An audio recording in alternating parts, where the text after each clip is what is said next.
When M-Pesa came, there's what we call the velocity of man. He gives you 1,000.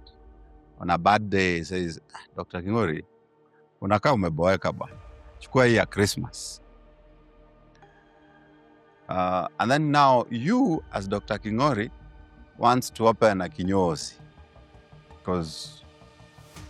So you open a kinyozi with this 1,000 and the several other thousands you've gathered, all right?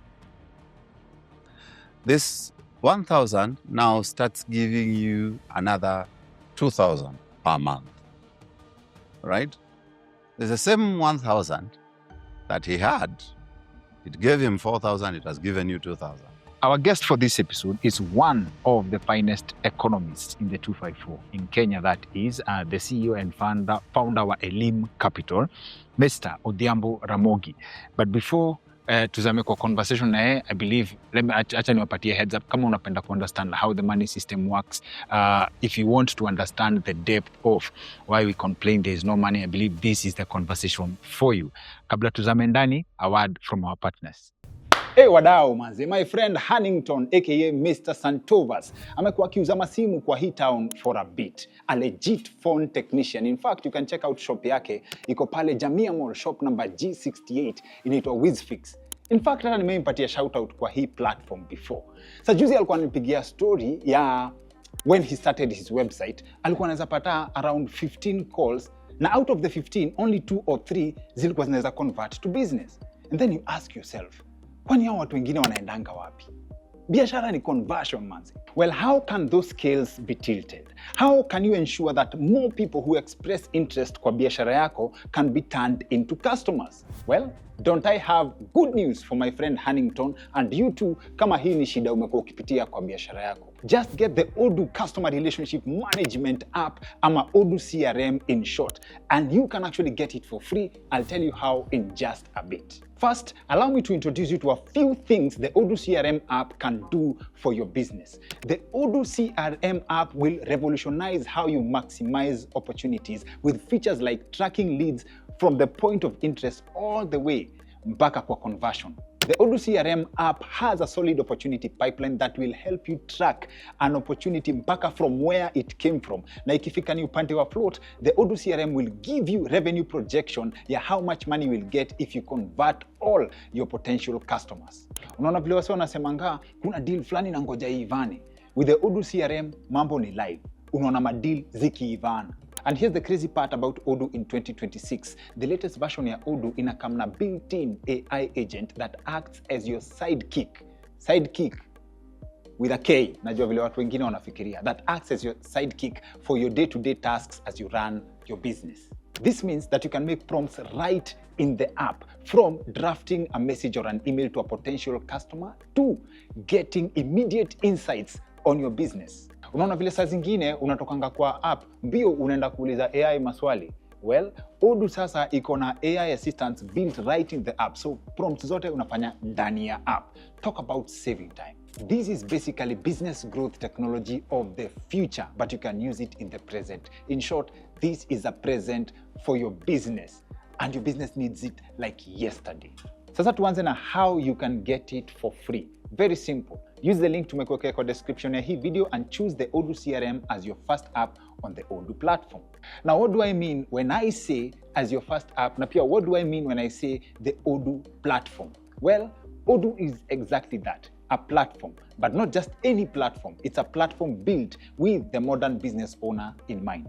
Now, apart from CRM, Odoo has over 45 applications that you need in the modern world for day-to-day operations of a business. Be it accounting, be it HR, be it sales, be it invoicing, you name any business process, Odoo has an app for it. Remember, if you choose the CRM as your first app today, you'll get it for free. And you can add more apps as your business grow, na hizi unazipata at crazily affordable rates. Now, your way in ni hii link tumekuwekea kwa hii description ya hii video, so consider yourself plugged. Very nice. Odhiambo Ramogi, karibu sana. Asante mingi. Thank you for having me here. Karibu sana. Yeah. I'm happy to have you. This is one of my favorite topics in the world now. Economics, And you come highly recommended by my friend Otieno Mokaya, senior counsel. Some people get mad at me for calling him that, but you come highly recommended for him. Yeah. But I'd seen a video of you on Spice FM. From my basic love of economics, nikasema nimemark. And then Mokaya tells me, lazima ulete Odhiambo Ramogi. Na yeye akisema, I have no choice. Yeah. Because he knows the standards tumeset na wadau, and he knows like good vibes. He also has an eye for good vibes. So to get too straight into it, there's an example you've given, offset. It was not part of the plan for the conversation, but I'd like us to start with that. Sugar production. It's interesting that people say that Kenya imports sugar, but we have factories that are closing down that have capacity to produce. But you had a very interesting breakdown of what it means if we could produce sugar locally versus the effect on the economy if we import. Please take us through that again. Well, thank you. And like I said, thank you for having me in the show. Kenya consumes about 2 million bags of sugar in a year. I think 2.5 thereabouts. Yes. What we produce is around 1.5. So there's usually a gap of about 1 million, a deficit of about 1 million bags. Yeah. Now, generally, the factories that we have that are producing sugar are old and dilapidated. In principle, we have potential to improve those factories and increase production locally and ensure that we are sugar sufficient. But over the years, there is no motivation from the political class to make that happen. Because I come from Zia, we have capacity to produce sugarcane, and that sugarcane can actually be used in sugar production. My father was a sugarcane farmer. That's no longer the case. The lands that were being used to produce sugarcane are no longer under sugarcane. And the main reason why that is the case is what I call the difference between economics and greed. If you were to engage farmers to produce sugarcane and increase the capacity of factories to produce sugar, that means that the money will be spread among several farmers. It will go to several employees of these sugar companies. Investors will benefit from this. So let's take 1 million bags of sugar at 5,000 per shilling. That comes to around 5 billion. So the amount of sugar we are importing, let's say its value is around 5 billion. Now, this 5 billion would be shared among around 50,000 people, farmers, employees, investors, and just around the value chain. Let's give it a figure of 50,000 people. So that means each person will get something, 10,000 or thereabouts. But now, if you are a politician, Dr. Kingori, you have the option of ensuring that this system works and these 50,000 people benefit from this, and all you get is a thank you of a happy republic. Or you ensure that that production capacity is not improved, and you go to Brazil, say with 800 to 900 shillings per bag, you bring in the 1 million bags of sugar, and you sell at 5,000 per bag, and you go home with a cool 4 billion. So then it is in your selfish interest to ensure that the production capacity of the country as regards sugar production remains low, so that then you can benefit, as it were, by importing cheap sugar from Brazil, and in many instances, it could even be unhealthy. So this is the problem we have of leaders opting to benefit themselves at the expense of building our economy. So now, that's a prime example. So let me be the devil's advocate here for a bit.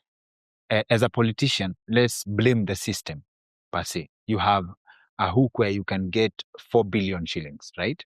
To give an example with the past regime, people claim that we want roads, we want infrastructure, and Kenyans themselves were, towards the end of President Uhuru's term, they were saying, we don't eat roads. All right. So people want immediate results. Okay. So someone gets an opportunity to make 4 billion. You say it in 2 weeks. Right? Yes. It Yes. lands in 2 weeks. Right. So you make 4 billion in 2 weeks. That's enough to run a presidential campaign. Right? Yes. And you could actually win and get to office, compared to giving Kenyans the promise of, we are reviving the sugar industry. Let's give it 5 years. Let's give it 7 years to see the results. They will vote for the person who went and bought sugar in Brazil and came with the handouts from the 4 billion, right? Give or take. Who is the problem here? Is it the politician or is it the people? Both, actually. But I come from the school of thought that it is the dog that wags the tail, not the tail that wags the dog. My friend, if you are going to call yourself a leader, there are instances where you will differ with the people you lead. There are instances where you will show them where you want to take them, cast a vision. There are instances where you should change culture and tell the people, no, but this is not who we are. This is not what we aspire to be. I remember Nelson Mandela had just come out of prison and South Africa was burning. There were violent protests all over Soweto and major parts of South Africa, because South Africans were impatient and they were like, we need to chase the white man. They were looking for quick fixes as regards their economic situation. And so there was a lot of violence. And Nelson Mandela stood and told his people, no, we are not chasing them. They have been here long enough, and they are members of our community. What we are fighting for is that the white man, the black man, and the Asian can actually share a country where they are free to invest and free to live. And so the popular opinion was against the white man. But Mandela brought the balance and said, no, what we are fighting for is one man, one vote, that the black man can self-rule. We are not fighting to annihilate the white man. Now, bring that to our situation. Our culture today is we have a culture of handout, where if Kingori wants to run for office today, Kingori must give handout. Kingori must take care of some sangwenyas. And some doorkeepers, gatekeepers who want money before that can happen. We have example of politicians who've refused to bribe their way to power.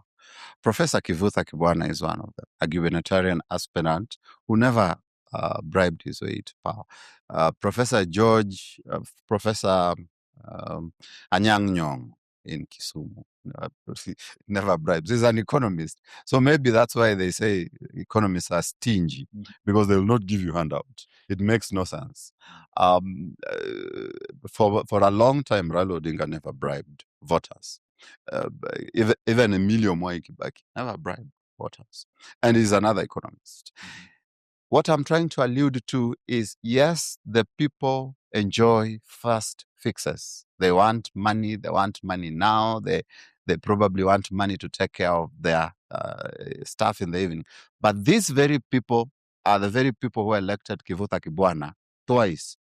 These are the very people who elected Professor Anyang' Nyong'o twice. These are the very people who elected Emilio Mwai Kibaki twice. What does that tell you? They know when they see good leadership, they know this one is for us. They don't care whether you have or you don't have. They will vote. When they see quality visionary leadership, they know it. You can't hide quality visionary leadership. And they will go for it even when there is no handout. What I'm saying is, if there was a leader who opted to better the economic situation of his people in his country and improve the economic situation by ensuring that there is local production, there's local manufacturing, and minimizing their greed. If it cannot be eliminated, let's minimize it to a manageable level. People will see that and they will still vote. So much to unpack from that submission. Interesting as it is. Number one, there's a statement you dropped that for a long time, Raila Odinga never used to bribe voters. That sounds like it changed at some point. The people around him started bribing voters. There's a video I saw actually of Baba on a Land Cruiser and an MP who I will not name beside him, giving money to people. You understand? Literally just giving handouts. But as a man of principle, that wasn't who Baba was. Okay. Yeah.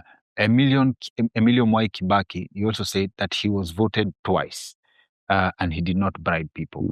His second run for office was very controversial. In fact, it is now that people start appreciating Kibaki, saying he was the best president, okay? When you go back to President Uhuru Kenyatta, who people are singing to Maliza Wende, now they celebrate him as the best president. Like people celebrate presidents in hindsight, okay? I'm yet to find people who are celebrating Uhuru Kenyatta as the best president. Bin is a good man. But in terms of some of the challenges we're having right now, Uhuru played a key role. When he came to power, the debt situation was manageable. We had just, put in place the Vision 2030. We had a vision, we had a blueprint, we knew where we wanted to go. The country had recovered significantly from where Emilio Mwai Kibaki found it in 2002 when he took over from Moi. The economy had recovered significantly. There was the average growth per year was somewhere north of 5.5%.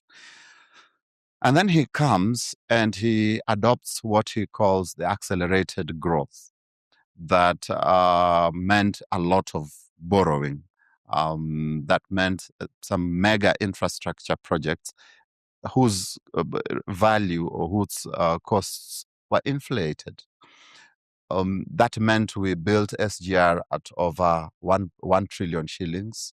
That meant we built roads at inflated prices.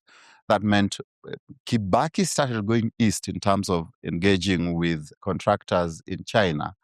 Uhuru perfected it so that almost every shilling spent on roads, bridges, and construction was circulating in China and not in Kenya. And that money could have created a multiplier effect here. It's creating a multiplier effect for the Chinese. So no, I would not say he was the best. Even Mwai Kibaki, really, in terms of political management of his affairs, there were failures. But in terms of economic management of our affairs as a country, I think he made some very good strides. Okay, some people would argue different because Michel Arong wrote a very explosive book. I'm sure it's crossed your path. It's our turn to it, where he says that John Githongo had to leave the country because he had done investigations into the Anglo leasing scandal, which had bled a lot of money from the country, from the economy, to say, like it was a big scandal, okay? And when he went to report to Kibaki, he found that he too cannot help because he may somehow have been involved. I agree totally. I mean, right now we have a conversation around Safaricom.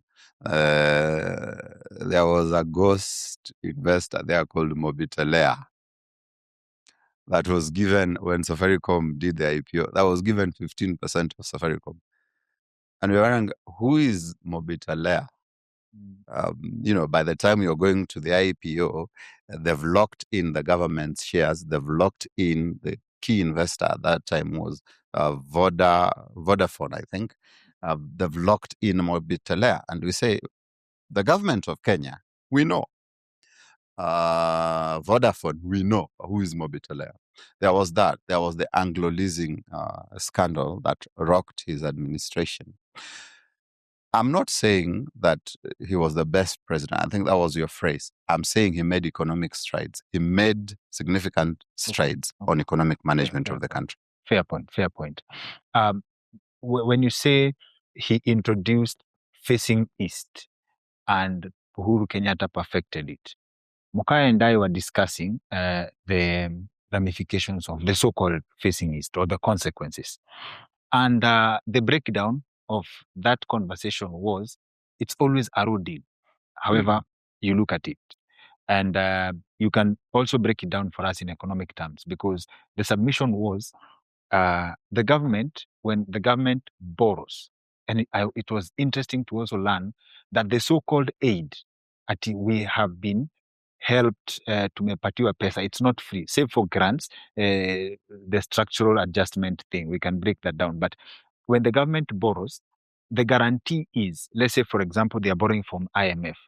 They introduce a new tax, and this is the guarantee for the borrowing. So, put it in layman's terms for the ordinary person watching, what it means to borrow, so that we can now understand the effect you say has been from Uhuru Kenyatta's perfecting facing east. There are two thoughts of what you've said. One is the whole discussion of facing east and whether or not it is beneficial to us. And secondly is the whole question of borrowing and public debt, and how the two are related. Facing east as a concept really started in the early 2000s. Previously, the magnetic field of global politics was Washington. And from Washington, then, if you are okay with Washington, you can do business with all the allies of the United States, which is mostly Western Europe and Canada. And when now the challenge that we experienced around independence was the Cold War. There was a Cold War between Russia, Moscow, and Washington, the United States of America. The Americans were capitalistic in their approach. The Russians were communist in their approach. Many African countries were seduced by the communist ideology because it felt communal. And here, Mwalimu Julius Nyerere of Tanzania would be a very good example. He went east. Angola went east. And many of these countries who you see their flags have the star, including Ghana, went communist.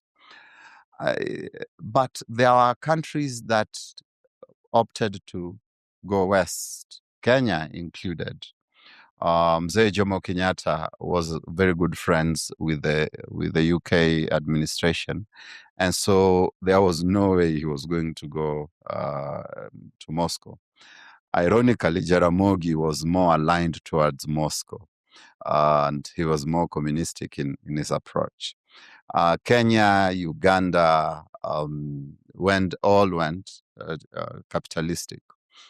Now, after the fall of the Berlin Wall in the late 80s, I think 1989, the communist regime essentially started to fall. And the Russian Federation started to splinter into smaller groups. And this matured. The Soviet Union into Russia. Yes, the Soviet Union into now what is Russia and the splinter countries. Yeah. And this continued on into the 90s. So by the time the year 2000 is coming, or we are turning the millennium, the Cold War is good as done, because really the war is over. But then again, China had been communistic in their approach, but had stayed away from that Cold War. And so, in essence, they had time to build. They had time to build their economy and actually become a force to reckon with. And at that time, they had come up with a 50-year plan of how to develop the economy. By that time, their growth figures, the economic growth figures were up there. But they had also accumulated a lot of dollars. So they had great dollar reserves. They had great reserves really in their country. And so they started looking outwards. Before 2000, they were mostly looking inwards. But after 2000, they started looking outwards. After 2000? After 2000. Very recent. Yes. They started looking outwards, lending. They started looking outwards, looking for natural resource, buying, now starting some strategic partnerships. It is around this time that they seduced the African Union to work with them. They offered to build the African Union headquarters in Addis Ababa. Now African presidents are excited about, these Chinese guys. And so Kibaki is one of those who feels it's not very good to have only one person that can lend you. Let's consider the Chinese. Unlike the Americans and the Western powers, the Chinese didn't care about your political situation at home. Their loans didn't come with strings attached. They were not trying to manipulate things. They didn't care about your human rights. The excuses that the West used to have to make you submit. Because in essence, really, with the benefit of hindsight, there were excuses. If you refused them landing rights or military landing rights, or if you refused them natural resources, they would come with the excuses of human rights. The same thing that's happening to Venezuela today. The Chinese didn't care for that. Okay. we'll have that conversation. So, The Chinese didn't care about that. Then they'll just come and say, you want a loan, we'll give you a loan. And the only difference is every shilling the Chinese gives you, at least somehow 50% will probably go back to them, because they'll come with their own contractors, they'll come with their equipment, they'll come with their materials in many instances. Isn't that strings attached? That's not political strings attached. Understood. Okay. All right. Yes. So this is the only catch-22. So you find they offered to build Thika Road, and they did a spectacular job. But part of the agreement was that they build capacity of local contractors, ensure that there are local engineers that can ensure they can do something similar in future. That was never done. They refused. Categorically. And they came with their own engineers, and anybody who worked with them, you were treated as a casual. It didn't matter whether you have a degree or whatever. So that learning that was supposed to happen quite never picked up. And because of that, then they said, maybe you should give us another project. And then in that other project, we will now build capacity. And that went on until that your story, build capacity, I think it was just abandoned. Without losing your train of thought. Yes. If the Chinese build Thika Road and they build capacity, would this mean that Kenya would undertake, let's say, the canal, not the canal, the Mau Summit, dual carriage, locally? Yes. And not just the Mau, you see, not just the Mau Summit Road. Just giving an example. Yes. They would have a local contractor with local capacity, smart. We would have, you see, even the expansion of Thika to Nyeri. Haifiki Nyeri. Marua, there's something. Yes, somewhere there. I think it's Karatina, from Kenol to Karatina. Even that one we would have done locally. Even the one now moving from Mombasa town to Malindi, we would have done locally, because we've built sufficient capacity by now. So, imeenda hivyo. So essentially, the idea of turning east started with Kibaki. One, because you do not want people breathing over you about human rights and the likes, with a lot of strings. You just want to do business. This is your contract. Build me this road. This is the money, and you get your road without story mingi.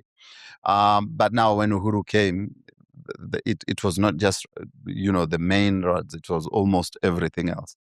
There was an embarrassing moment in one of the devolution conferences in Kakamega. And I think the president had gone to launch something, just a local road built by the county government. And the president and the governor of Paranya was there. And then there was no Chinese man to, I don't know, drive the thing, the equipment. So our president, the bureaucracy as it is, the governor, and the bureaucracy of the county government are all waiting for one Chinese man to come and move an equipment so that then that ceremony can go. It was very embarrassing. So that because there's the general talk that you go Chinese, you get your 10% cleaner. So this became very attractive even to governors. So a small road being built in my village from Sia town to Segere, my village center, now also needs a Chinese contractor. It can be it became very embarrassing at that time. So we have civil engineers locally who've been trained, who know how to build roads. Absolutely. And some of them are actually trained outside the country. Yes. Some of them are actually trained in the East, in China, in Korea, in Japan. But still, for some reason, our leaders prefer to work with Chinese contractors. There was let me call it an excuse, that Kenyan contractors are greedy, that they would ask for multiple times the money the Chinese would ask for. Yes, and that is one of the reasons why it is true that Kenyan contractors, I wouldn't say greedy, there were capacity issues on one hand in terms of the capital, equipment, and even skill. There were capacity issues. There was also, of course, the fact that local contractors would get the contract, and then the number of people demanding bribes from them is a lot higher than the number of people demanding bribes from a Chinese. You see, with the Chinese, it is the person signing the contract. They'll give their 10% to wewe, ujipange na watu yako. The local guy, so if, for example, he's building that road now from Sia town to Segere, the local MP would want his cut. The local county commissioner wants his cut. The governor wants his cut. The president. So by the time he's done giving everybody their cut, he's unable to execute this assignment. It no longer makes economic sense. And so whatever he receives as a deposit, he just says, this is not possible. So now on record, it would look like that road has been built, but in real time, it's not built. And that was very common at that time. But that is what I'm saying. If these guys had built capacity of local contractors, the first time that conversation was had between the government of Kenya and the Chinese contractors, who are actually, in many instances, owned by their governments, if they had built that capacity, some of those problems would have been a problem of the past. So that then we can say, all right, we have built capacity. There were capacity problems. It's not greed. If there's anybody who's greedy, I think it would be the leaders, not the contractors. So in terms of economic impact, we first have to say capital from this country flowed outwards in infrastructure projects. Number one. Not flowed, still flows. There's a lot of capital that still flows in Guangzhou as opposed to Nairobi or Mombasa. Or still flows because we're still paying that money. We are still paying. We're still paying the expressway. We are still paying the SGR. Thika Road. We are not done paying. I don't know about Thika Road, but many of these roads. The Thika Road, yes, between Kenol to Karatina. That I doubt if we finish paying some of those commitments. Okay, before we continue, just to put this in context, Ebu, paint for us a picture where these roads were built locally. We have the capacity. These roads were built locally in terms of population of money. Every year, roughly, we set aside to roads, construction, and infrastructure around 300 billion every year. Assuming that 70% of this money flows in China, 70%. Now that's around 210 billion flowing in China. Now, Every year. yes. So let's take Kibaki's term. That's around 10 years. 10 years. Yes. 2 trillion. Let's say at that time, maybe we were doing 50 billion a year. So 50 times 10, 500 billion. Because at that time, maybe our budget wasn't as big. And then under Uhuru, we say 200 billion. So that's 2 trillion per, for the time Uhuru was president. So that's a total of 2.5 trillion already. Now, under William, so that's around 200 times 3. Let's give it 2 full. Yes. Okay. That's around 600. Okay. Around 600. In principle, the amount of money that we've given the Chinese, absent of the loans that we've taken, these are just projects. That's about 3 trillion shillings. That's about 3 trillion shillings. To paint you a picture, to build a road in Kenya, you need around, say, a simple road, maybe 50 million per kilometer. Now, that one is about 10,000. That's about 60,000 kilometers of road, I think. And I think during President Uhuru's regime, they were talking about building 10,000 kilometers.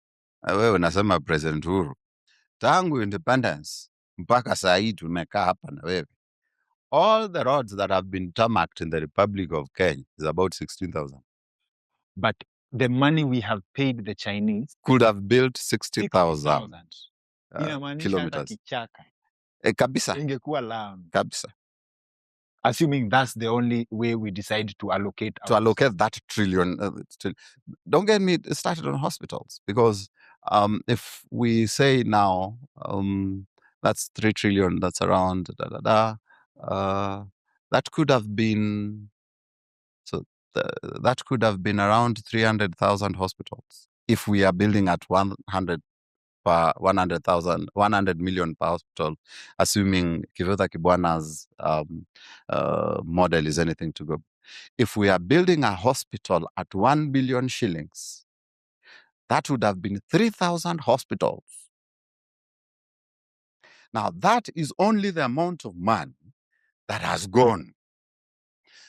But me as an economist, I'll tell you there's something we call the multiplier effect. You release money into the economy, it is supposed to multiply. Because you see, you get 1,000, you go buy goods with this 1,000, you sell, and out of your sales, you probably have gotten now 4,000 or 5,000. You get that now you've multiplied the 1,000, now it is 4,000 or 5,000. You get. Yeah. The person you bought from now also does the multiplication. So as long as it's in this economy, and as it goes, it creates a multiplier effect. Even at a multiplier of 4, just a conservative multiplier of 4, 3 trillion would now be 12 trillion. That's the amount of money that we owe in terms of public debt, yote, domestic and bwana. Na tumepea tu wa China roho safi, so that someone somewhere. We are building China's economy. That's the problem. The problem is, in fact, there is no development. Our leaders are doing their work, but they are doing it in China. Yes. Now, you see, their reasoning is okay. The problem is greed, because the whole reason of doing all this is so that someone can get 10% kickback.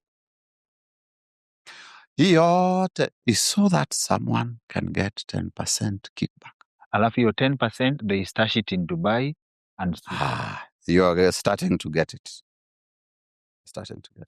So that's the problem of facing East. It is a problem that we need to have a conversation about our sovereignty and our economic sovereignty, for that matter, so that money can circulate. It's not that the West is any better. And I saw you react when I was talking about Venezuela. And really, I mean, everybody's wondering, why on earth would you go to a sovereign country and kidnap an independent president? And then you look at the number of oil barrels in that country and you say, that explains it. But for Venezuela, the Maduro, assuming I have not consumed propaganda, okay? Maduro ran down that country in 10 years from that oil. And I think this goes to a country with natural resources that does not even benefit it. Right. He had run it down from, I think, 3 million barrels a day to less than 800,000. I agree totally. Okay? Yeah. So now, him being there is a product of, wachana na politics, the worst economic ideas in the world, right? Yeah. That when the story I was following explains from the worst economic ideas to even going to sell drugs to supplement income so that he can maintain the power around him. Right. So he may have been a victim of an excuse, right? But he was not a good guy. But he was not a good guy. No, I agree totally. You know, I don't watch TV too much, and I think my TV is dusty. And the last time I bought a remote, ile battery remote, kitambo. So sometimes na chapa hivi ndio. And of course I am not managing my TV as I should, but it is my TV. You don't come kidnap me and tell me now my TV is your TV because I was managing my TV wrongly. That is the whole essence of sovereignty. And that's the whole essence of immunity. And let me tell you the truth. Even if it was an angel seated on that seat, the problem is not the devilness of Maduro or the angelness of that angel. The problem is you're sitting on resources that some people need. And we saw that with Panama. We've seen that with Haiti. We are seeing that with Venezuela. So I agree. Probably is not a very good guy, and politics attracts all sorts of elements, including not very good guys like Maduro. But still, if we are to respect international relations and the international law, come on, you cannot just... I agree to that point. But also, if Maduro, as in, he's a victim of bad economic policies. He's been taken, as in... A victim or a tyrant of them? No, a victim from the place of, if he had solid economic policies, however much they would have wanted that resource, it would not have been easy as going to snatch him from his bedroom. Okay? Yeah. Because if he had gotten to... Dr. Kingori? Yes. Let's talk as a matter of principle. Yes. The fact that, and I gave you a very good example of my TV. Your TV, yes. It is my TV. Let me underline my. The principle of international law is that a sovereign state is a sovereign state. Okay. And if they have an elected leader recognized as having been duly elected, that is accurate. Now, if for any reason then this administration felt that this guy is not good for his country, man, there are democratic principles to be applied. Up to that point, Maduro lost the election, umesema democratically elected, he lost an election with a landslide of probably over 70%. And he changed his mind on handing over power. I believe had he negotiated for amnesty deal, for example, with a guy who had won, probably. But sasa now he exposed himself to loopholes, because one of the excuses that the US government gave, Right. or the reasons they gave, or justifications they gave, was that his leadership is illegitimate. He's not democratically elected. Right. He's and also his involvement in drugs puts him on the map as a criminal. So on principle, yes, he's not a good guy, but the principles of sovereignty have also, I'm not excusing his snatching. But you're also saying, come on. No, I agree. Now, I totally agree, Daktari. So now, if, for instance, you're not good for your country, you're a illegitimate leader for your country. There was a leader who was duly elected, but was not given power. And I come and I snatch you because you are, after all, a criminal. Shouldn't I then allow that person who was elected by the people to lead, as opposed to acting as... I agree with you. On that, we are on the same page. Thank you. Then now let me go back to my school of thought. Yes. The West is not any better as regards our relations, our international relations or negotiations for economic development. We've not seen a commitment to that end that we can now say, yes, these are a better partner compared to, say, the East. So it's a balance of where your interests lie, and I think there are presidents that have managed that balance beautifully. During the Cold War in Africa, the Senegalese president was considered to be a master in managing the two at that time. So yeah, we can still manage those relations, but it's not like any bit. There was the other question of public debt and what public debt means to mwananchi wa kawaida. Debt is your tomorrow tax being used today. In other words, your income for tomorrow, the tax you will pay for your income tomorrow, is being used today. And we call it a new name as public debt. So essentially, that money that is being used to tarmac for you, you will pay for it. It is your tomorrow's tax. It is the tax of your child, the one you're educating now, will pay for it using his tax tomorrow. There are many ways of nicely packaging it into a fund and saying, this would go here, that will go there. But ultimately, it comes down to your tax tomorrow being used today. Now, of course, there is guaranteed funds where now we introduce the tax kabisa, and we say, okay, we now have housing levy, so now we can borrow against housing levy and leverage on that new tax.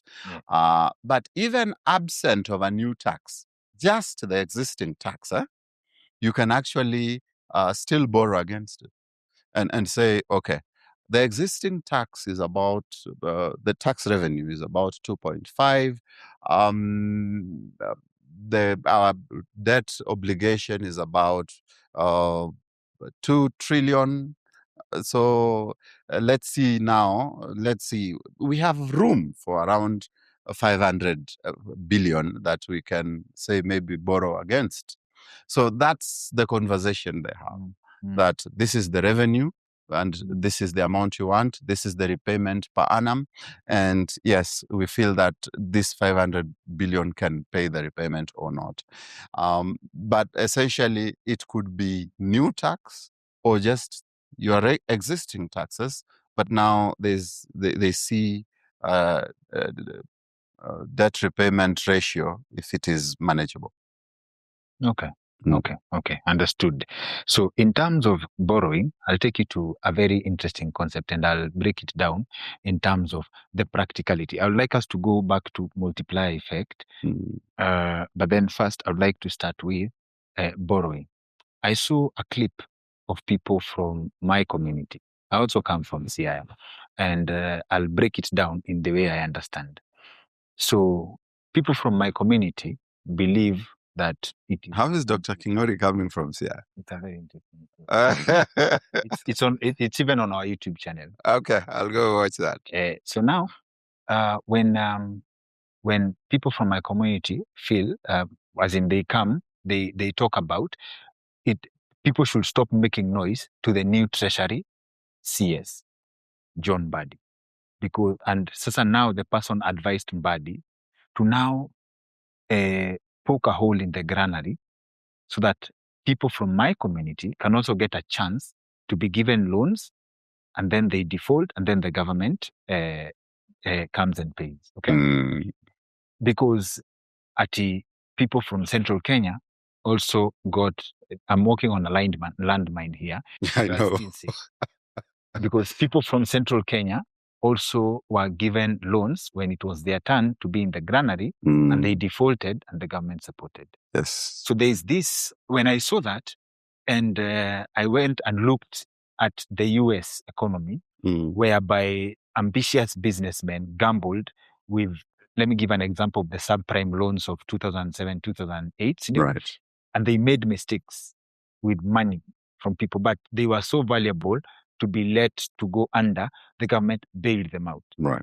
So when I saw that clip, I saw the story of the US, and I was like, how practical is the debt system for people to believe that you cannot actually create value from debt? You have to default and be bailed out. Is it practical? What do you see from that? Well, there are several facets of that question.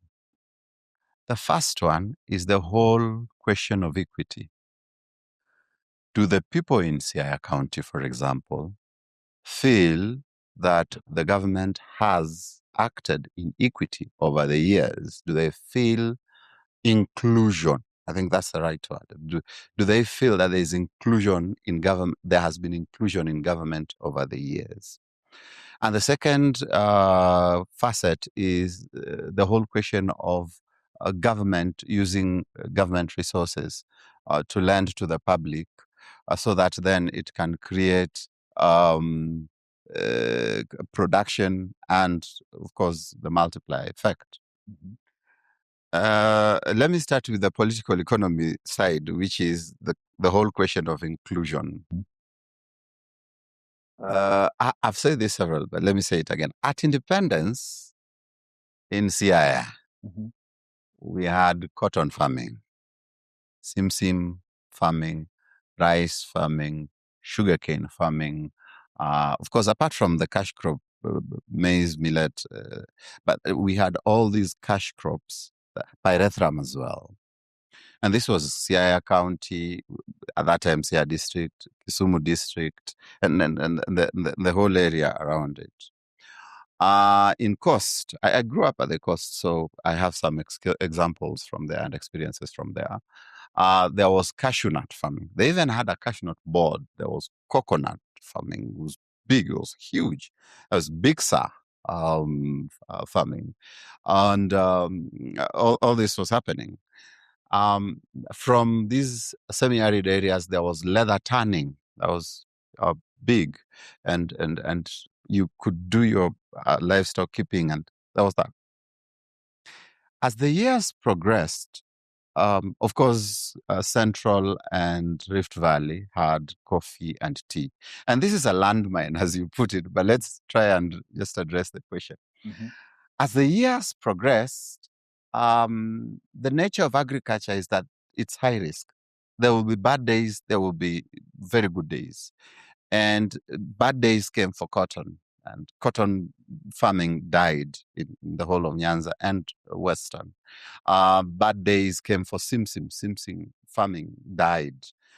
Even millet, EABL in Kisumu gets its millet, the majority of its millet from Tanzania and I think Uganda. So a lot of these cash crops died a natural death, partly because of corruption and partly because of lack of additional investment from the government of the day. There's rice farming going on in Ahero, but those factories are dilapidated. The quality of rice coming from there cannot be compared with the quality of rice coming from other parts of the country. And there has not been investment there. In fact, the majority of the rice being consumed in Kisumu comes from Uganda. Kisumu and Siaya comes from Uganda. Siaya has just finished doing a rice factory. They still are yet to get it right as regards the whole value chain, because we, as a potential farmer, I still need to see where is the market. Is there a distribution network before that farming can happen? Now, so that died there in cost. Cashew nut farming died. The land had squatters come into it. Coconuts are there, yes, but it's not a whole value chain where you can say there's coconuts being farmed and then there's the coconut oil being produced and then there's exports happening. It just died. But on the same breath, the coffee had very bad days, but the government always stepped in and supported. The loan that your people from there are talking about is the agricultural finance loan that was being given to farmers at that time. And yes, many times because of bad days in agriculture, they were unable to pay. And the government always stepped in and supported. And this is also true of tea in Kericho and the other places. And the government of the day always stepped in and supported. That support was not felt in millet farming in Kisumu. It was not felt in sugarcane farming. It was not felt in Simsim farming. So there are issues of equity that we must appreciate. And so that statement is not far-fetched. But two wrongs don't make a right. I do not want a case scenario where, because now Mbadi is the CS for Treasury, so he needs to loot because the other people looted. I think that's a very wrong idea, because whether it is Njoroge who's looting, or Mbadi, or Wafula, ultimately it is me and you who will pay that. And when he loots it and goes and builds a hotel in Mombasa or a hotel in Beta, it's his hotel. Ultimately, I will still continue to struggle the way I was, and I will still continue to suffer. Should the government allow Agricultural Finance Corporation to divest into other cash crops? A definite yes. Should the government consider that agriculture is not only a thing in Central and Rift Valley and maybe parts of Western where they need maize production? A definite yes. There's agriculture that needs to happen at the coast. There's agriculture, it's livestock farming that needs to be encouraged in Northeastern, and there needs to be a value chain for that leather tanning that we let to die a natural death. And we can lend them money as well. We can lend people in Western and Nyanza money as well. Should they default and not pay? No, they should be able to pay, because that's how you build wealth, so that you build your credit worthiness. If you build your credit worthiness today with 150,000, tomorrow you can ask for 15 million, and this 15 million can help you get more equipment. You do not build wealth by entitlement, borrowing and not paying, or you do not build wealth by revenge borrowing. They did this to us, so we also. I think that would be a very linear and simplistic approach to economic development of the region. So, as regards there's that. As regards the inclusion question, yes, there's that part where we need to have more inclusion. As regards, should the government then allow that money to circulate in the economy, help production, and create a multiplier effect? It's a most definite. We do not and part of the reason why I would not encourage the thing of giving money and it's defaulting, we've seen that with Youth Fund, we've seen that with Ways of Fund, and the challenge is, and Hustler Fund, and the challenge is it tends to create inflation, because inflation is too much money in the market chasing very few goods. Like there's no production. So people just have money, but there's no actual production happening. You see, money is supposed to chase production. And so when a businessman goes to a bank and he says, I want money, what they ask him is, what for? Because the money is supposed to chase production. So now, if government just gives money and it is not engaged in active production, ultimately, really, it will just be inflation, and it will not help anyone grow or grow wealth. Okay. So before we leave that point, please paint for us a picture. It's very heartbreaking that you say that EABL buys millet from Uganda and Tanzania. Yes, EABL, the factory in Kisumu was resurrected the other day. The millet production in the region is not yet sufficient.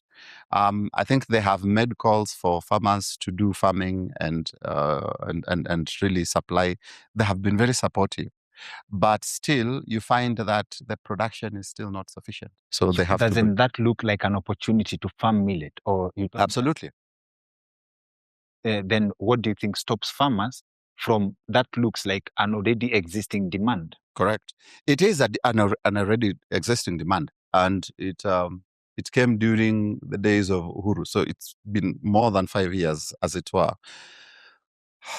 There are many factors at play. One is psychological and cultural, and this is painful to say, really.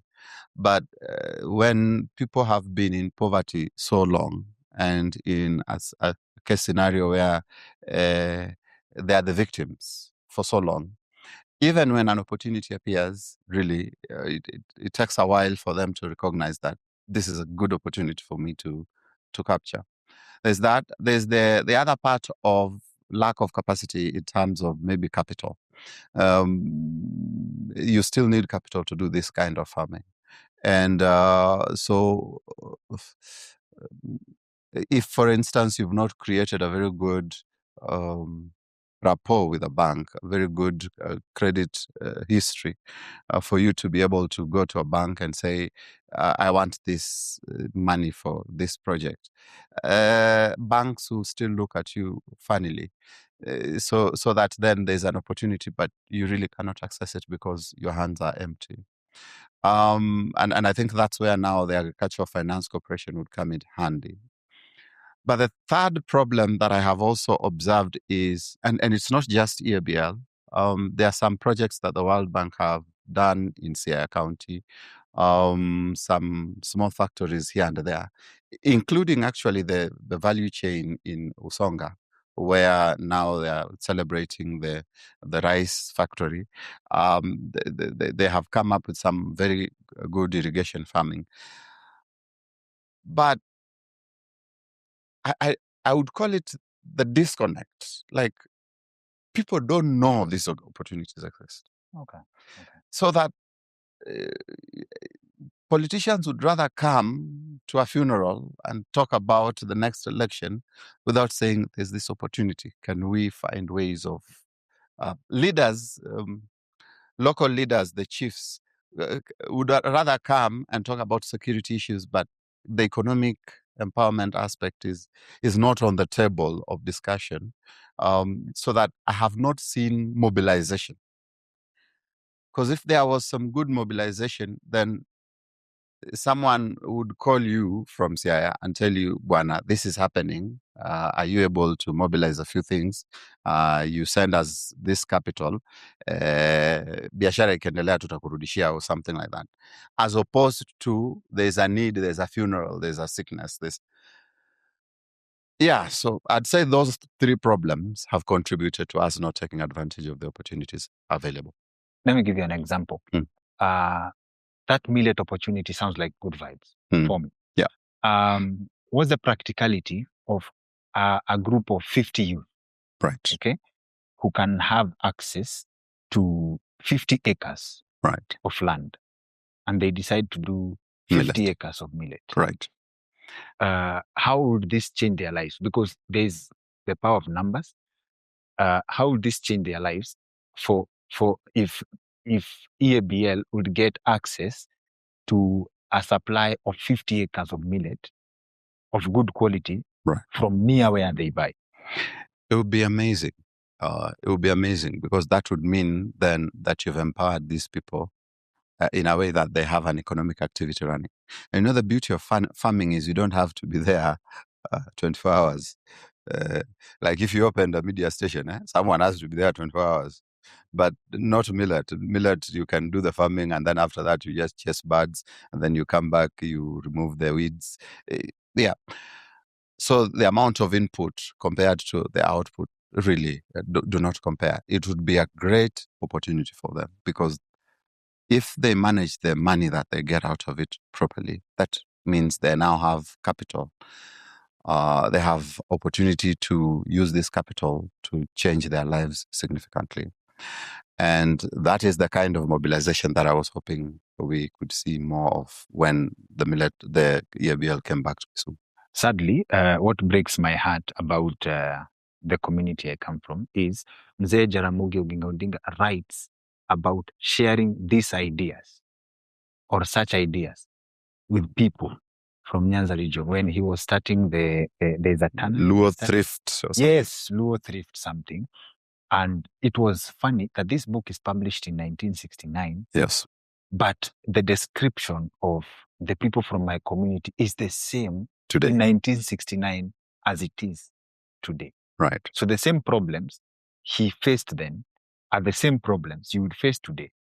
So would you say that you would be tempted to think, because one of our upcoming guests is an author, Wavinya Makai, believes that poverty is a program, is by design. Poverty is not an accident. And she makes a very good case for that. Yeah. Speaking for my community, one of my favorite musicians from near your place, Tusonga, Musa Juma, has a song where he sings about a lawyer friend of his, describing my community as jealous people, full of problems, and people with poverty that you will be shocked. And it's interesting that when you look at that description, I thought it's a Luo thing until my friend Alex from our team was complaining to me about the same thing. And I was like, that's not unique to Ukambani. We also face it. Yeah. And someone I respect has sung about it.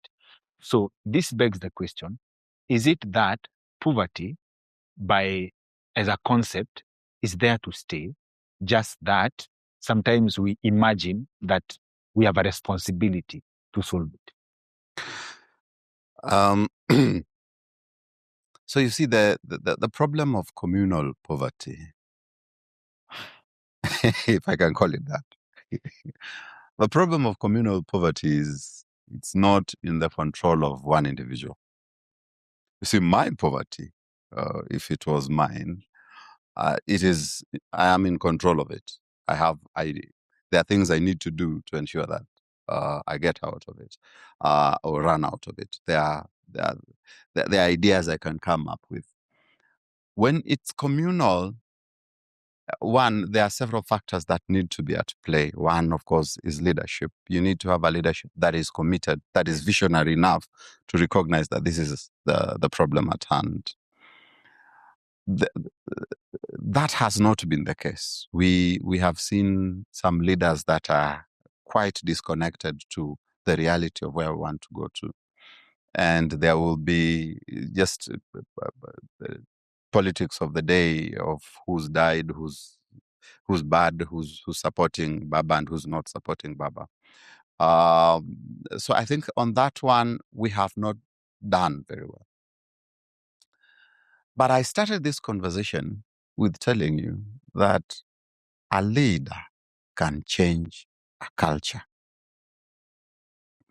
And even this culture of poverty mentality, or the communal poverty, as I called it. A leader can change it.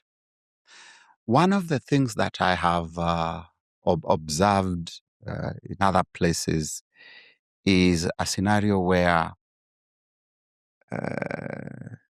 let me use this example. I am in campus, and this last mile has come here, World Bank, and you go visiting some other community, and they are encouraged to take even hata kama hauna pesa, chukua tu, utalipaga na bill. It was an advantage because, well, um, there was a leadership initiative that we must have electricity. In the end, the electrification in that region is very, very good. In my area, right now, we are in government. The Minister for Energy is from the same county as I am. I went asking for power, and I was asked to pay a bribe of 150,000. This is not going to Kenya Power, sadly. This is just a bribe. Someone somewhere strategically positioned expects me to pay them a bribe of 150,000. There was the last mile, which electrification was 35,000. No, even where I come from, actually, what I am supposed to pay to Kenya Power is 40,000. That is what goes to the system. But of course, someone somewhere has to hit 150,000. And this is negotiated. You know, they came to me and saying, because I only need 3 poles to get power from where it is to. And they came to me and it tells me, it's about 90,000 per pole.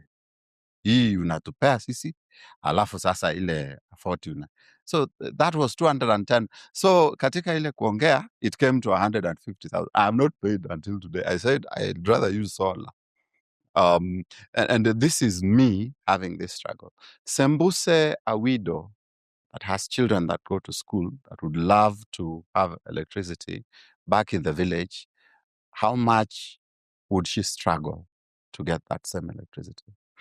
And again, it's a leadership issue. And so I would say there are leadership gaps from where we come, and that we must address.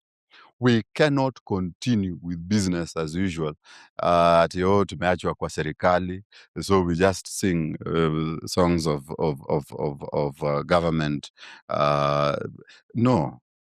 There is need for new leadership that is focused on how can we better the community.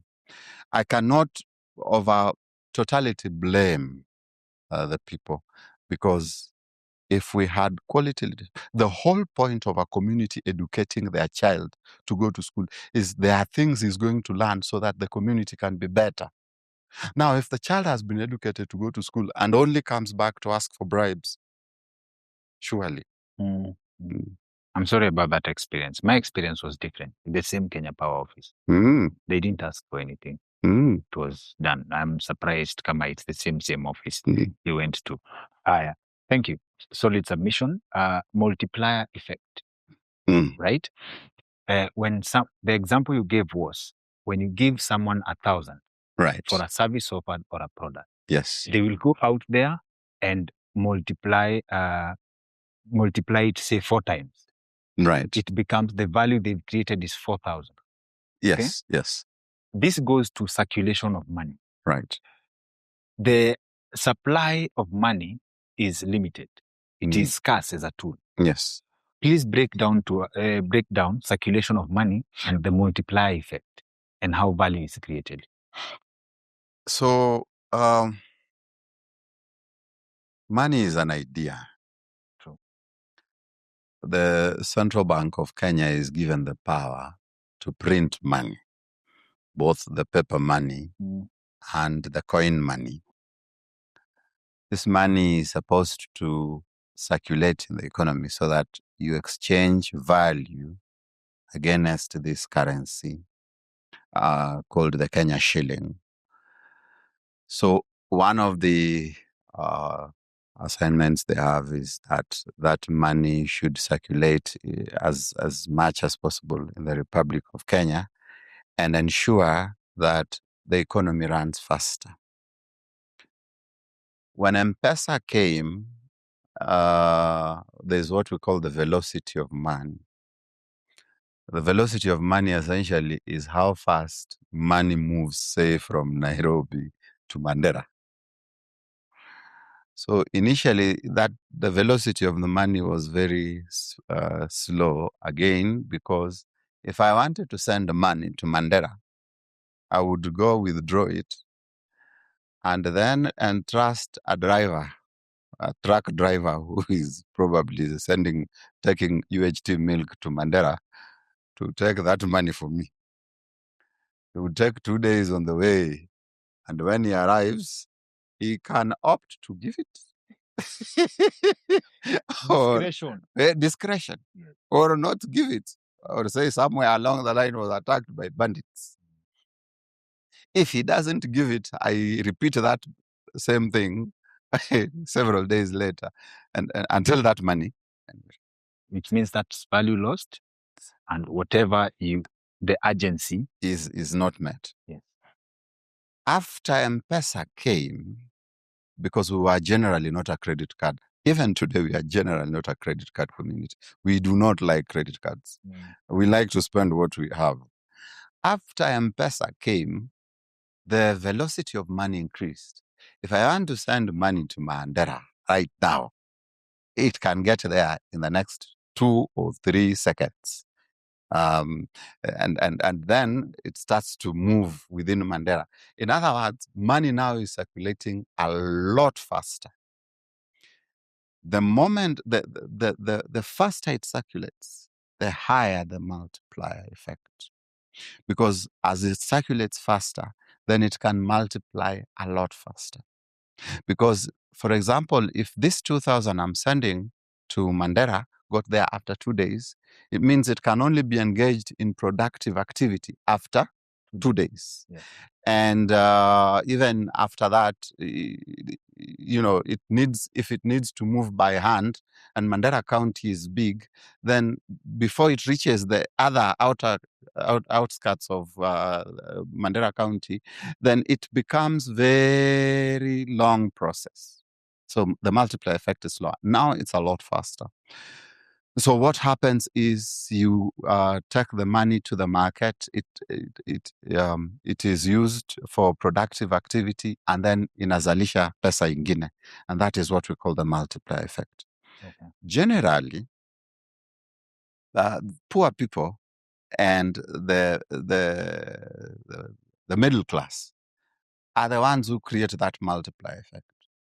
Generally speaking, Poor people and the middle class. The middle class. Yeah, the people at the bottom of the pyramid that they call poor people, and the middle class are the ones that create that multiplier effect. The problem with rich people is they will still, allow me to use strong language, some of them, let me say, some very bad rich people will steal 4 billion shillings, as I said. And then that money will either sit in an account here idly, because really, what do you need 4 billion for? Like, even the most expensive car would not be 4 billion, I think, in Kenya. So the more money is held by very ultra-rich people, the less money circulates, the less money creates the multiplier effect.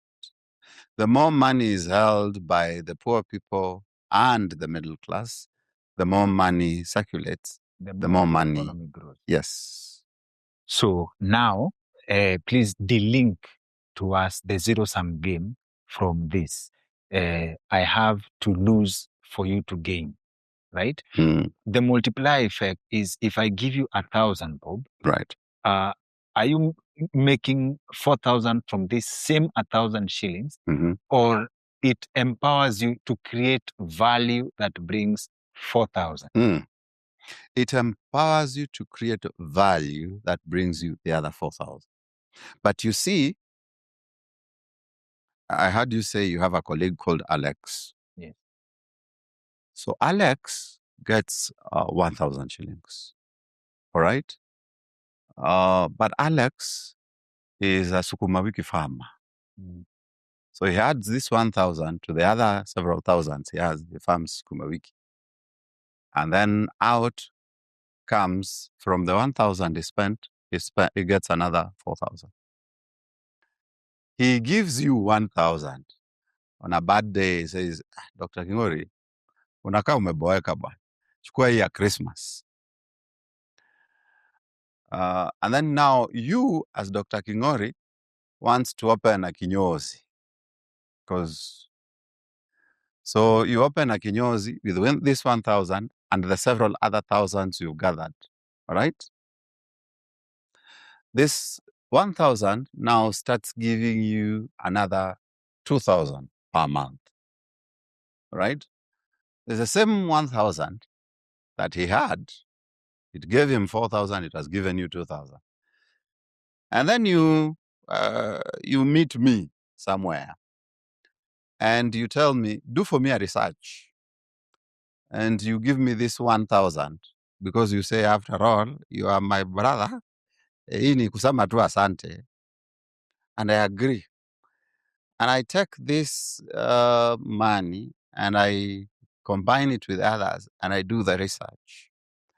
But then again, after I've done the research, another organization wants to use that research and they pay me for my research.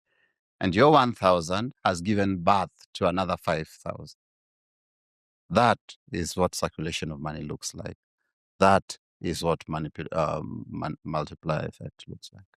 It's for lack of a better word, it's the same money that's moving, but it's expanding. It's expanding. It's expanding. Okay. So, and this is where to actually bring it to I don't know whether this example complements that. The bank would give you 100,000, but they expect you to give back 120,000. Right. So you go get 150,000 so that you can milk the value from their money and then take it back to them. Absolutely. They expect that if they give you 100,000, you're going to put it in production, in some productive use. Yeah. And if you're going to put it in some productive use, then this 100,000 should be able to create you 200,000, 300,000.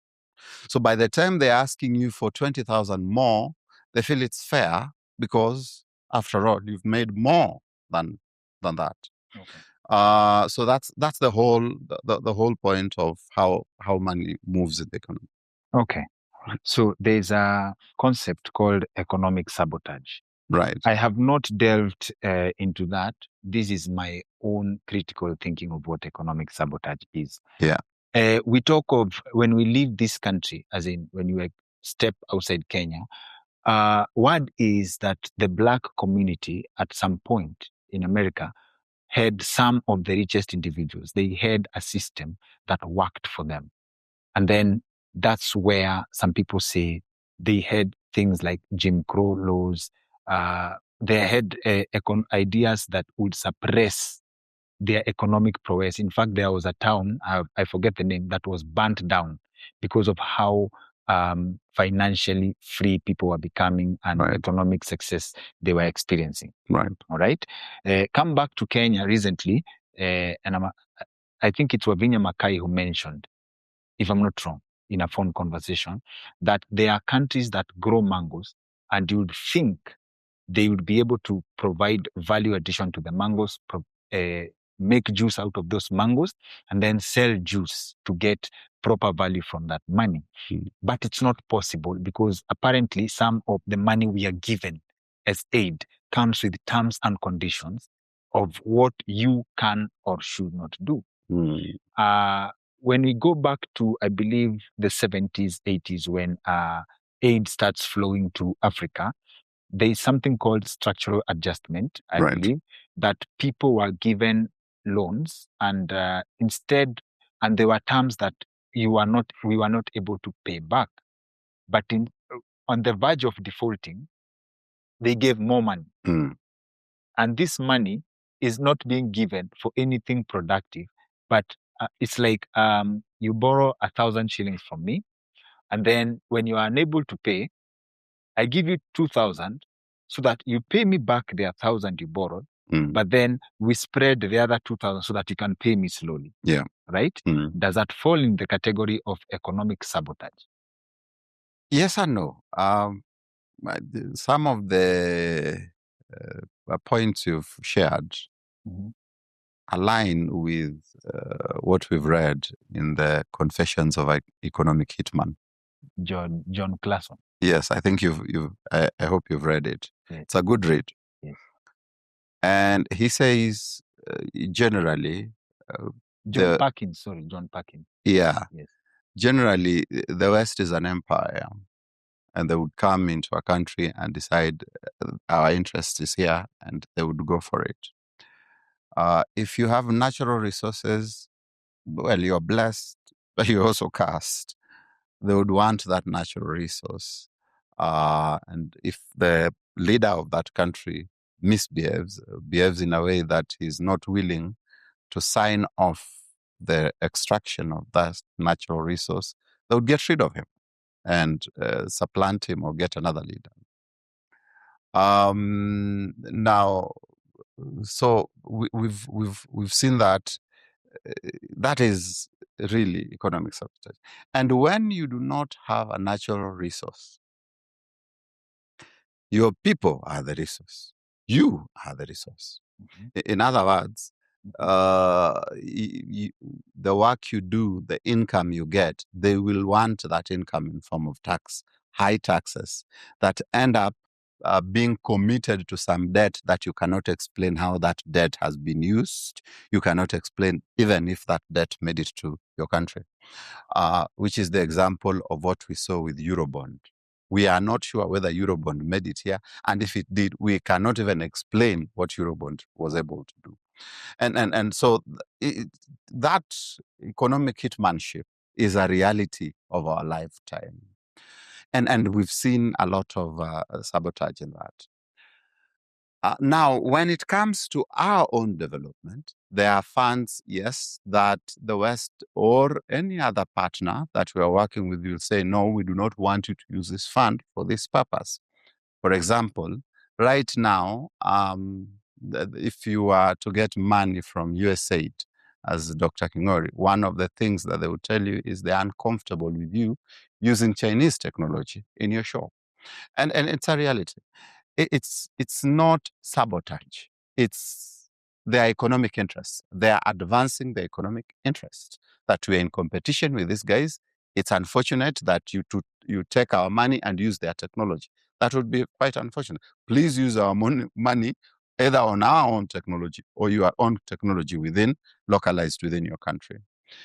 So if there is a country that is financing our agriculture, for example, and that country is producing dairy that perhaps in excess and they need to export, they will not want to develop your local dairy industry because they want you to be a market for their industry. So it's not economic sabotage. It's just them pursuing their economic interest. Nothing personal. Just at the expense. At your expense, yes. Yes. Yeah, but it's I mean, in principle, if you need them, then at least do so on their terms. If you don't need them, that's up to you. And so, yes, part of it is there are instances where foreign powers might be interested in dismantling an element of your development for their own interests. And they do so by hurting your economic development or frustrating your economic development. But the other part is just good old trade practices where someone says, we have this good and we are willing to export it to you. Why do you insist on producing it locally at very high prices? Because sometimes they have comparative and competitive advantage. Okay. Sawa, I made a submission, Juicy, as we come to a close about the cost of elections, and we don't actually see the cost of politics to this country. And my submission is Kenya has around 2 to 3 productive years. And the net effect, if you ask me, is number one, a lot of time in campaigns, a lot of resources deployed in handouts, and the volatility of the Kenya as a stable economy, we lose so much in investors who would look at the country at a longer term, Right. in terms of injecting money into the economy for periods of time that people would see proper economic value. Right. What do you think it would take for Kenyans to see politics for what it is and the cost of it? Well, first of all, that conversation is a risky one because some people have already started talking about extending the term of the current president. One, two. We are working on minefields. Yes, we are. And two, they want to stretch the term of a presidency from 5 years to, say, 7 years because of the very things you are discussing. It is true that during an election period, a lot of money goes into the economy and hurts the economy. Two things that are affecting our economy from the election today is one, the money that is spent on handouts, because this is not money that is going into production. This is money that is just going into consumption without proper productive use. And so it creates inflationary pressures. So every election year, you would find inflation is pushed upwards because there's a lot of money in the economy really doing nothing. Just people happy that Moshimo has given me 1,000. But it actually diminishes in value. Yes, it does. As you see, the more money there is in the economy and it is not being used in productive economy, the more of the value goes down. Inflation eats into the value of the currency. The second problem of elections in our country is violence. We've observed a lot of violence, whether it's from the establishment, the security establishment, that feels uneasy with protests, feels uneasy with rallies. So they just come and throw tear gas and, make people go violent, go berserk, and things happen. On the other hand, we also have politicians who've engaged goons to do some violent acts. These two are the major problems.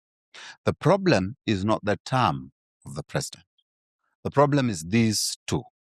If we can handle our election without handouts, so that then the only election spending we have is the staff that is involved in IEBC, the posters and the merchandise that is, because that's economic production that is involved, the advertising expenditure that goes into the media and the communication channels, then really you will reduce the inflationary pressure. One. Two, if we can eliminate violence from our campaigns so that you could go with your daughter or your niece to an election campaign rally comfortably, knowing it's okay.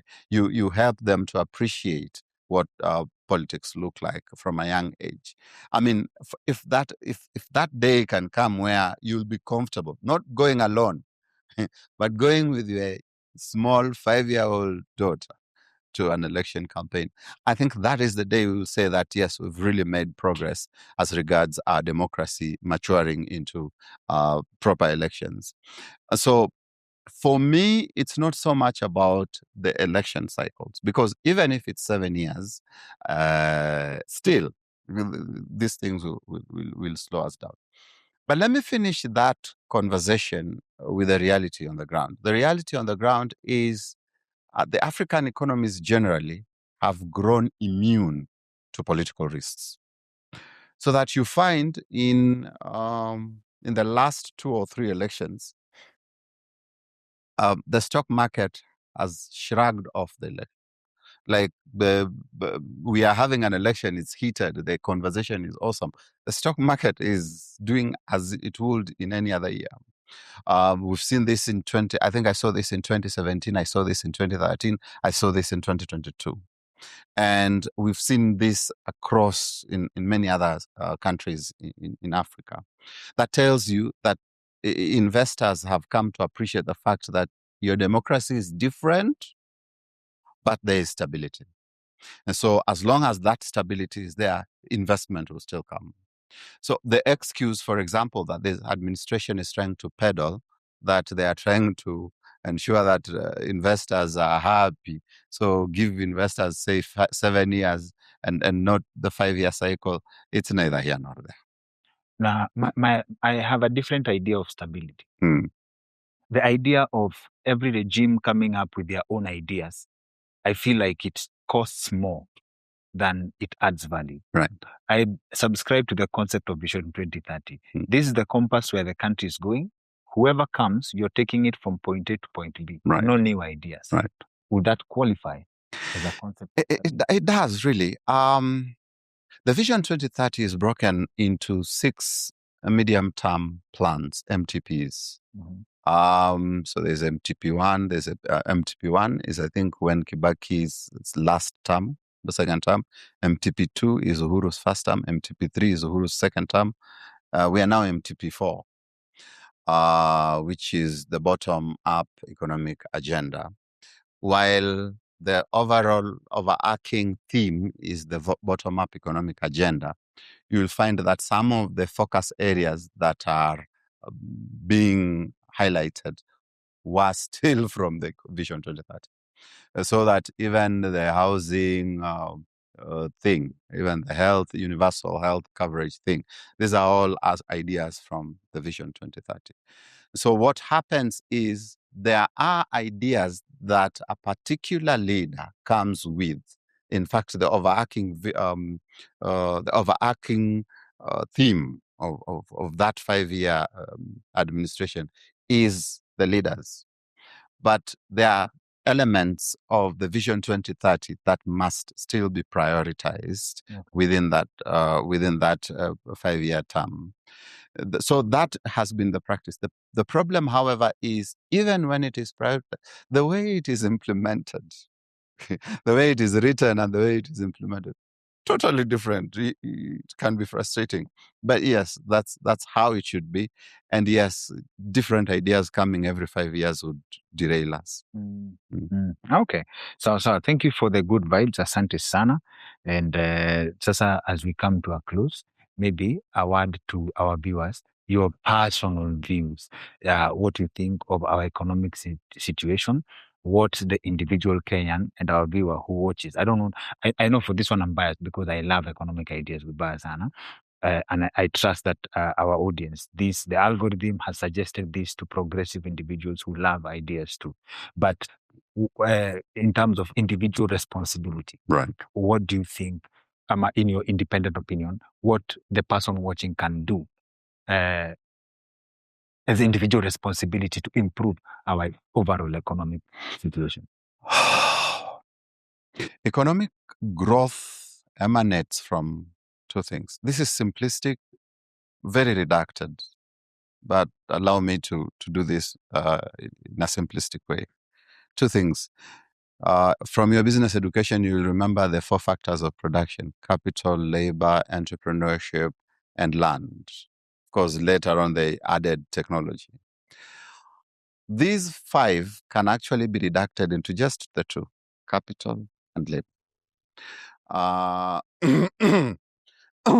Because land is a form of capital, technology is a form of capital, entrepreneurship is just a form of skilled labor. And as regards our labor, we have gotten it right in terms of laying the foundation of education, so that is strong. We are competitive globally in terms of our education and the skills that we've given. But at your micro level, I think there is always a need to continue improving, to build skill, so that then, as you engage in the labor market, you are unique, you are strategically positioned, and you can add value in a way that no one else can. The second aspect is capital. There's no economic growth without capital. And here, I think the biggest challenge I have seen with this administration is we are not keen on attracting investment, both locally and globally. The stock market has seen significant improvement, and I think that's something to celebrate in the last 1 year. but you're not seeing a lot of foreign direct investment. This new company has come. This new company has come in the market, and I think that is a gap. At an individual level, if you can maintain your savings and convert that into capital, continuously investing, whether it's investing in one place or you diversify your investment into several facets, continuous investment will always improve your economic situation. So that would be my final word. At the national level, of course, we have to trust those given that responsibility constitutionally to ensure that our labor is competitive and we attract investment, capital investments. Okay. Asante sana. Asante sana. Thank you for making time for us. Next time, and I hope your schedule allows that you come through again. And I believe our audience, when we have someone who has good vibes, we always have to have a take two and many other. And many other techs. Yes. Tutaongea balance of trade na tutaongea sovereign fund, because some ideas have been posted. I wish we could discuss them na najua tutaenda kama tumeenda. So those are pinned for the next one. Asante sana. Asante. Thank you, sir.